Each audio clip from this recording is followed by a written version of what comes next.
নমস্কার বন্ধুরা, আমি অনেকদিন পর আজকে আবার একটা ভিডিও নিয়ে চলে এসেছি, আপনাদের সাথে ভিডিও বানাচ্ছি। বহুত দিন পর আর কি, খুব অসুস্থ ছিলাম আমি, যাই হোক আবার ভিডিও বানাচ্ছি আমি এই মুহূর্তে। খুব ইজিলি আপনি আমাকে দেখতে পাচ্ছেন, তার কারণ আপনি অন্ধ নন। যাই হোক, মেন বিষয়ে আসি। ইয়ার্কি ফাজলামি অনেক মারা হয়েছে, যেমন আমি খুব সিরিয়াস ভিডিও করি। আমি সিরিয়াস ভিডিও বলতেই মানে করতেই ভালোবাসি, আর সেই সিরিয়াস কথাবার্তা বলতেই আমি এসেছি, ইয়ার্কি মারতে আসিনি।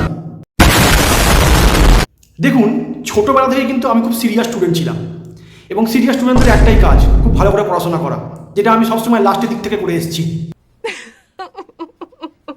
যাই হোক, যেটা মেন বিষয় আমার বলার, আমি সেটা আপনাকে বলি। সেটা হচ্ছে, অনেক অপমানিত হয়েছি, অনেক পার্সোনাল অ্যাটাক সহ্য করেছি আমি সবার, সকলের।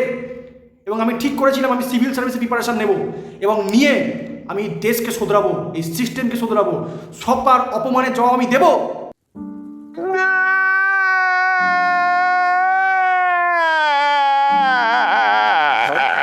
তারপর আমার প্রথম কাজ, আমি প্রথমে সিলেবাসটা দেখলাম, পরীক্ষার দেখলাম কি কি আছে না আছে। তারপর এটা আমি ঠিক করলাম যে বেকার ঝামেলা করে লাভ নেই, সব অপমানের জবাব দেওয়া দরকার নেই, সবাইকে ক্ষমা করে দেওয়াই ভালো।